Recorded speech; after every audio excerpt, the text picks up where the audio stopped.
নমস্কার, সকলকে অনেক অনেক শুভেচ্ছা। আজকে আপনাদেরকে বলছি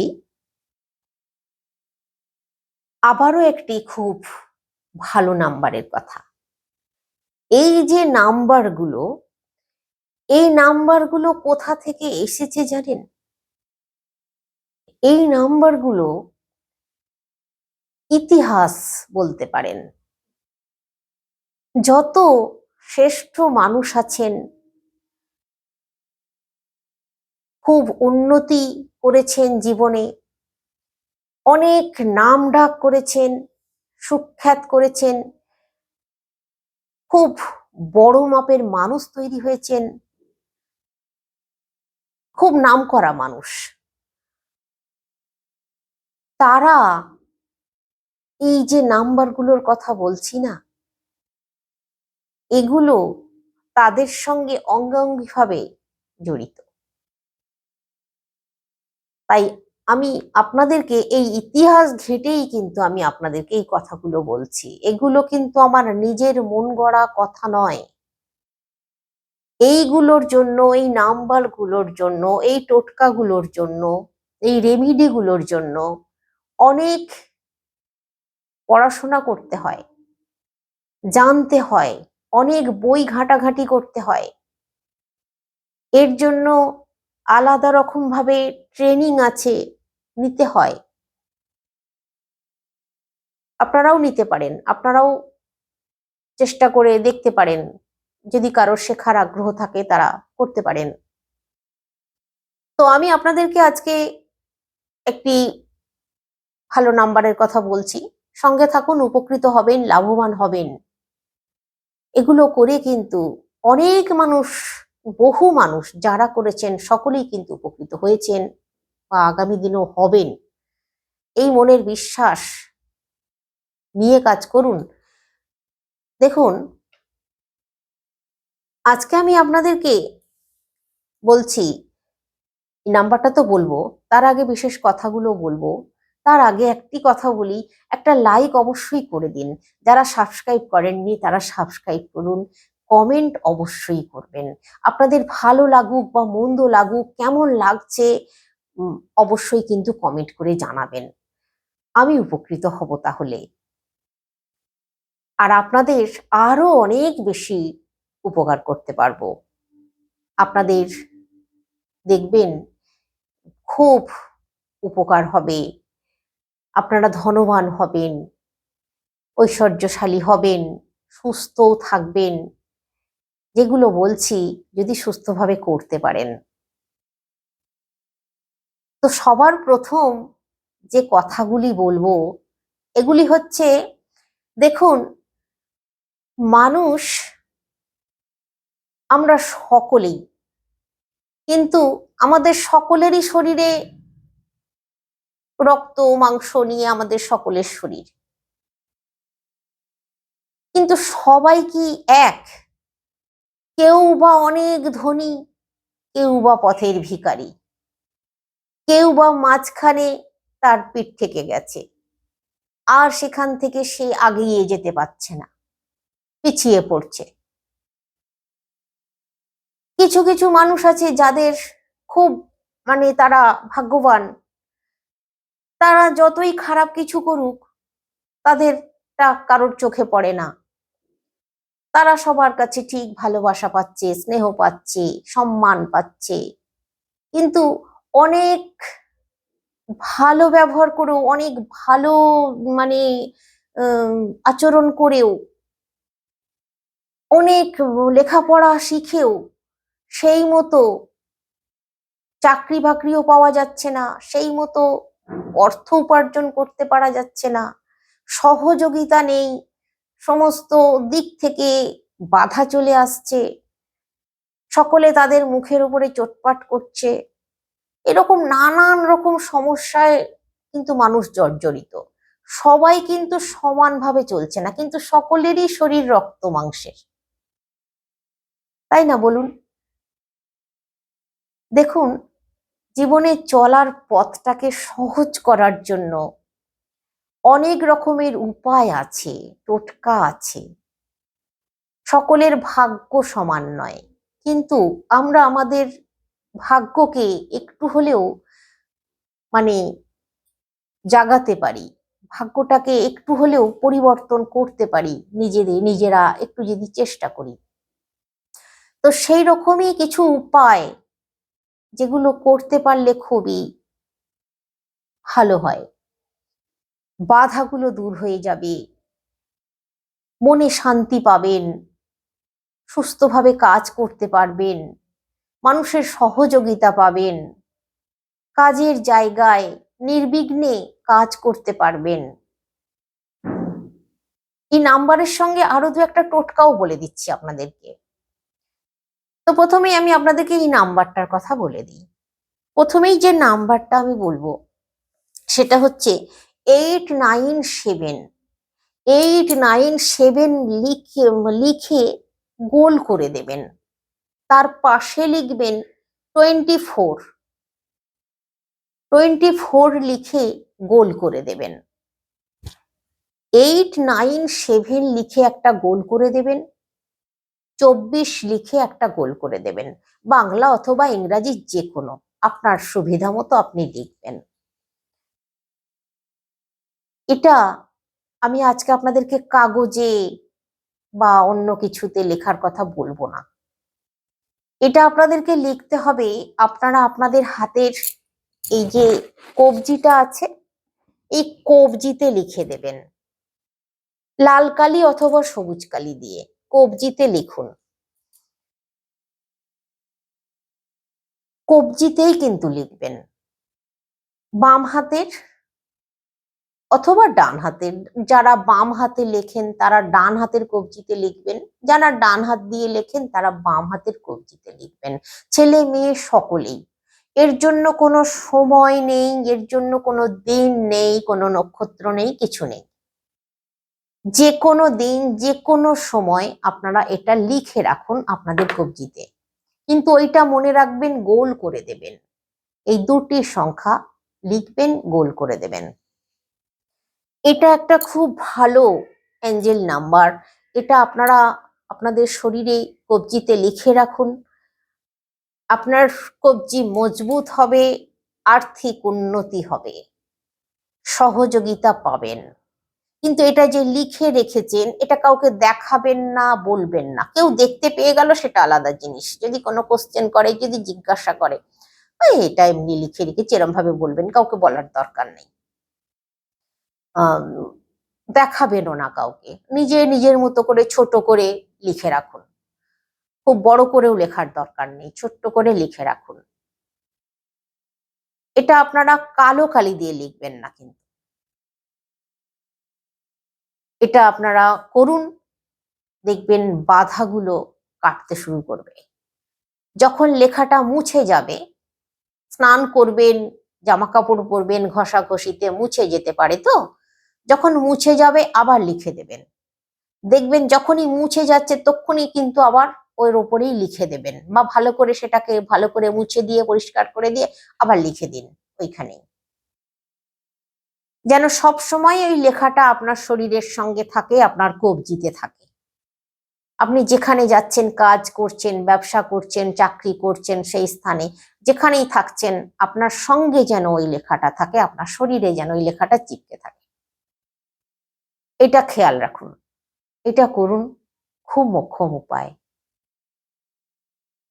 তো আমি আজকে আপনাদেরকে কিছু টোটকার কথা বলে দিই। দেখুন, অনেক ভালো ভালো টোটকাও আছে নাম্বার ছাড়া, এগুলো সেরকমই একটি টোটকা আজকে বলবো আপনাদেরকে লবঙ্গ দিয়ে করতে।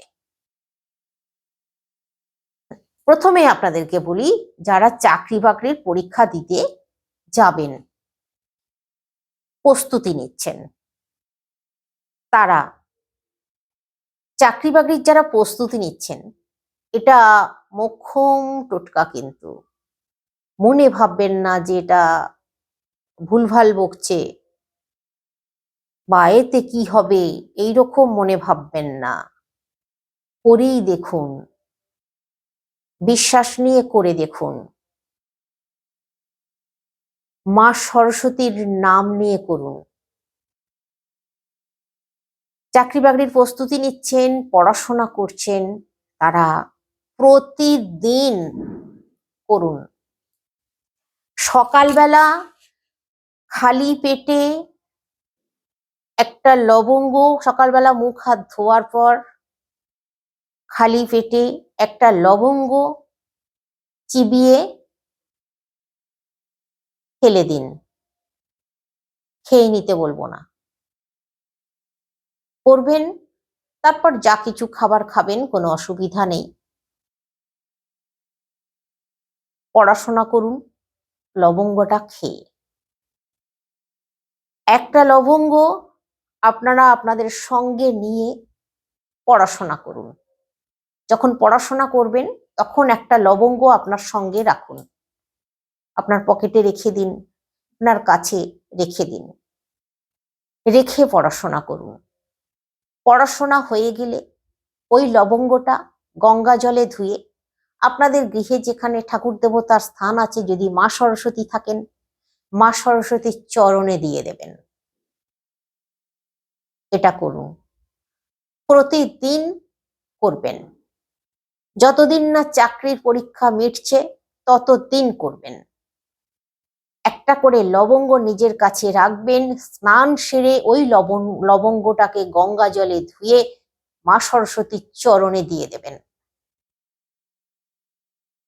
এবার যখন আপনারা পরীক্ষা দিতে যাবেন তখন দুটি লবঙ্গ নিজের পকেটে করে নিয়ে যাবেন অথবা মুখের মধ্যে করে নিয়ে যাবেন। তবে আজকাল খুব কড়াকড়ি চলে, লবঙ্গ হয়তো মুখের মধ্যে করে নিয়ে পরীক্ষা দিতে দেবে না। যদি লবঙ্গ মুখে নিয়ে পরীক্ষা দেওয়া সম্ভব হয় দেবেন অবশ্যই, আর না হলে পকেটেই রেখে দেবেন, দুটি কিন্তু। আর এই যে লবঙ্গগুলোর কথা বলছি, ফুলওয়ালা লবঙ্গ নিতে হবে, মানে ফুলটা থাকতে হবে। ফুল না থাকলে কিন্তু উপায় হবে না ভালো। ফুল থাকে যেন সেই রকম লবঙ্গ খাবেন, সেটাও যেটা পকেটে রাখবেন বা কাছে রাখবেন সেটাও ফুল থাকা চাই। আর যেটা নিয়ে যাবেন পরীক্ষা দিতে যাওয়ার সময়, সেই দুটো লবঙ্গতেও কিন্তু ফুল থাকা চাই। পকেটে করে নিয়ে যাবেন। পরীক্ষা হয়ে যাবার পর যখন বেরিয়ে চলে আসবেন, ঠিক দরজা গোড়ার সামনে ওই লবঙ্গ দুটোকে ফেলে দিয়ে বাড়িতে চলে আসবেন। এটা কিন্তু মনে করে করতে হবে, দেখবেন সফল হবেন। তবে এই যে লবঙ্গ পকেটে নিয়ে পড়তে বসলাম আর পড়লাম না, পাতা উল্টে গেলাম, শুধু দেখে গেলাম, তাহলে কিন্তু কিছুই হবে না। আপনার বাধাটাকে কাটাবে, কিন্তু পড়াটা আপনাকে নিজেকেই পড়তে হবে, প্র্যাকটিসটা আপনাকে নিজেকেই করতে হবে। প্র্যাকটিসটা সময় নিয়ে করবেন। অন্তত পক্ষে ধরুন, নিজেকে তো এই চাকরির পরীক্ষার প্রস্তুতির জন্য যেমন করে মাধ্যমিক উচ্চ মাধ্যমিক দিয়েছেন, দিনের মধ্যে 12 ঘন্টা 10 ঘন্টা পড়াশোনা করেছেন, অত যদি নাও করেন চাকরির পরীক্ষার পড়াশোনা, অন্তত পক্ষে 5 ঘন্টা তো পড়তেই হবে, প্র্যাকটিস তো করতেই হবে, না হলে তো কিছুই হবে না, উত্তীর্ণ হতে পারবেন না। এই যে জিনিসটা, এটা হচ্ছে বাধাটাকে আপনার কাটাবে, আপনার একাগ্রতাটাকে আনবে, আপনি করতে পারবেন। তো এটা খুব ভালো উপায়ের কথা আপনাদেরকে বললাম, এটা করবেন। এরপর আরেকটা টোটকার কথা বলে দিই আপনাদেরকে, খুব ছোট্ট করে বলে দিচ্ছি। আপনারা যে বই পড়ছেন, যে বিষয়ে চাকরি দেবেন, সেই পড়াশোনা তো, সেই বইয়ের মধ্যে যদি মনে করুন এই যে চাকরির পরীক্ষাটা দেবেন তাতে যদি অঙ্ক থাকে, ইংরাজি থাকে, বাংলা থাকে,